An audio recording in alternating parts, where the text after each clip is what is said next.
বলুন সচিন নন্দন গৌর হরি কি।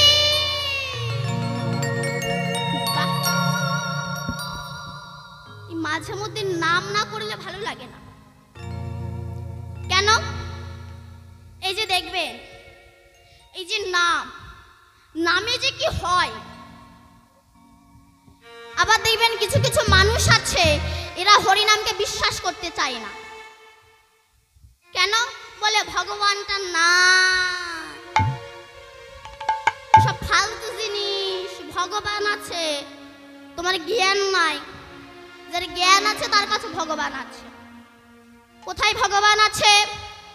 রামকৃষ্ণ মঠ, পাটবাড়ি মঠ, সমাজবাড়ি মঠ, স্কন মঠ, গৌরীয় মঠ, এরা কায় মনোবাক্যেশ্বরকে বিশ্বাস করে। কিন্তু আমার মতো কিছু কিছু পশু আছে,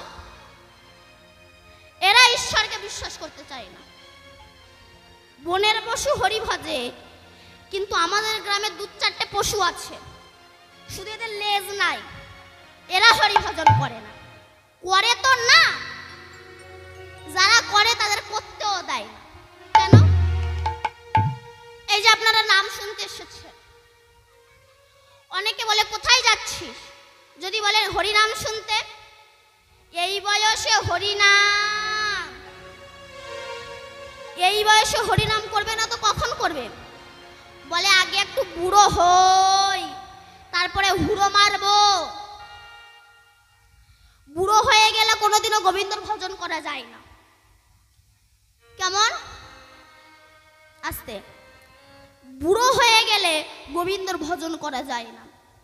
এক বুড়ি মা জীবনে কোনোদিনও বাসে ওঠেনি, ঠিক এই বুড়ি মাটার মতো, পুরো আপনার মতো, জীবনে কোনোদিনও বাসে ওঠেনি। জীবনে প্রথম বাসে উঠেছে। উঠে দেখে কিনা প্রত্যেক সিটে একটা করে লোক বসে আছে, কোনো সিট ফাঁকা নাই। সেই সময় বুড়ি দেখছে সামনে একটা সিট ফাঁকা আছে, ড্রাইভারের সিট। ড্রাইভার চা খেতে গিয়েছে, বুড়ি দেখছে সামনে একটাই সিট, ওর তো জীবনে বাসে ওঠে না। ও দেখতে পেয়েছে সামনে একটা সিট, ও ওখানে গিয়ে বসে পড়েছে।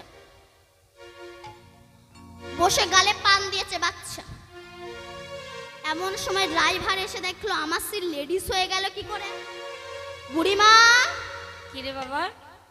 জোরে বলো, আপনি আমার সিটে বসেছেন কেন? আমি বসেছি, এটা ফাঁকা ছিল তাই বসেছি। বুড়ি মানুষ তো বলতে পারছে না ভালো করে, আমার সিটে বসেছেন কেন? বুড়ি তখন বলে বাপ, বুড়ি মানুষ, সামনে এই একটাই সিট ফাঁকা ছিল, ওই জন্য এখানে এসে বসে পড়েছে। ড্রাইভার বলছে তা উঠুন, আমি গাড়ি চালাবো। বুড়ি বলছে বাপ, বুড়ি মানুষ, বসে যখন পড়েছি একটু অন্য জায়গায় গিয়ে গাড়ি চালানা। বুড়ি জানে না বাসে বহু সিট থাকতে পারে, ড্রাইভারের সিট ছাড়া যেমন ড্রাইভার গাড়ি চালাতে পারে না, তেমনি দেহে অনেক পরমায়ু থাকতে পারে। শিশুকাল ছাড়া গোবিন্দ ভজন হয় না। রাধে রাধে রাধে। তাই বলবো শিশুকাল থেকে গোবিন্দের ভজন করো। কেন? যারা বলে রাধা গোবিন্দ খারাপ, যে আমার গোবিন্দকে খারাপ বলে, তার মুখ দর্শন করো না। যারা বলে ওটা যে তোমার ভগবান কৃষ্ণ, তার প্রমাণ কি? আমি তাদের জন্যই কথাটা বলছি। আমার নাম দীপান্বিতা কয়াল, আমার বাবার নাম দেবব্রত কয়াল। কেউ যদি আমাকে বলে ওটা যে তোমার বাবা, তার প্রমাণ কি? আমি তারে কি উত্তর দেব বলো? সব প্রশ্নের উত্তর হয় না, তেমনি ওটা আমার গোবিন্দ, ওই সব প্রশ্নের উত্তর দেওয়া যায় না। যারা আমার রাধা গোবিন্দকে অপমান করবে তাদের মুখ দর্শন করো না, মুখ দর্শন করো না। কেন? আজকাল এই গোবিন্দের পথে নিয়ে যেতে পারে কিন্তু একমাত্র বাবা মায়েরাই। কিন্তু আজকাল দেখবেন ছেলে মেয়ের জন্মদিনে, জন্মদিন কিন্তু না, আগে হতে জন্মদিন, এখন হয়েছে জন্মদিন। জন্মদিনে কেক কাটার সময় একটা কি গান গায় না, শিশু গানটা কি গো? To you. ওই happy birthday to you cake কাটার সময় গাইতে হয় আমাদের কোন শাস্ত্রে লেখা আছে, কোন গ্রন্থে লেখা আছে বলো? যে কেক কাটার সময় হ্যাপি বার্থডে টু ইউ বলতে হয়? কোন গ্রন্থে কত নম্বর পেজে লেখা আছে আমাদের বাঙালিতে ছেলে মেয়েদের জন্মদিনে কেক কাটার সময় হ্যাপি বার্থডে টু ইউ বলতে হয়?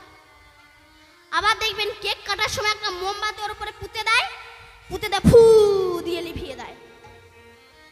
এটাও কি আমাদের ধর্ম? এটা অন্য ধর্ম আমরা পালন করি। আজকাল ওই যে বাবা মায়েরা ছেলে মেয়েদেরকে অন্য ধর্ম শেখাচ্ছে, ওই জন্যই তো আজকাল ছেলে বড় হয়ে বাপকে লাথি মেরে শ্বশুরের ফটোয় প্রণাম করে। কেন? তুমি তো শিখিয়েছো নিজের ধর্মকে ভালোবাসো না, অন্যকে ভালোবাসো। ওই জন্য বাপের বেলায় ভাত জোটে না, কিন্তু শ্বশুর আসলে 2000 টাকার মাংস কিনে আনে। রাধে রাধে। তুমি তো শিখিয়েছো বাবা, তুমি শিখিয়েছো, তোমাকেই আজ কষ্ট পেতে হচ্ছে। তাই আজ আমার গৌর হরি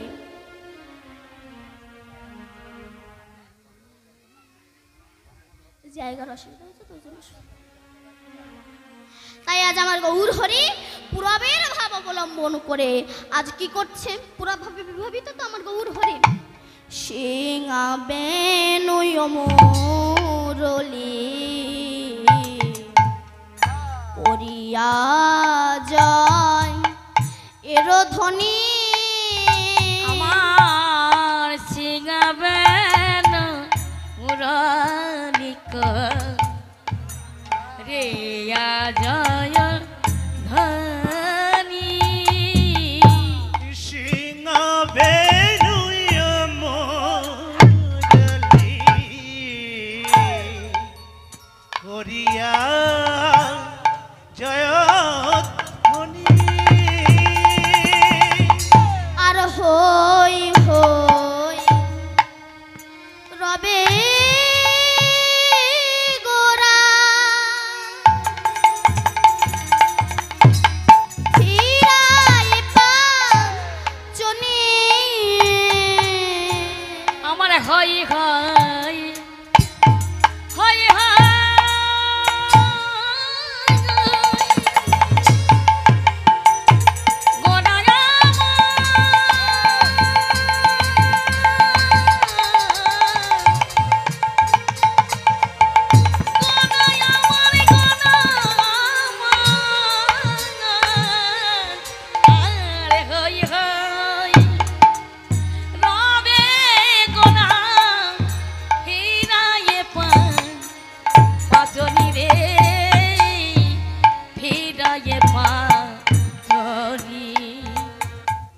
তেমনি বাজাই রে, তেমনি বাজায় রে, তেমনি বাজাই রে, তেমনি বাজাই রে, তেমনি বাজায় রে, তেমনি বাজাই রে। সিংহাবেন মুরলির মতো তেমনি বাজাই রে। সিংহাবেন মুরলি মতো করিবা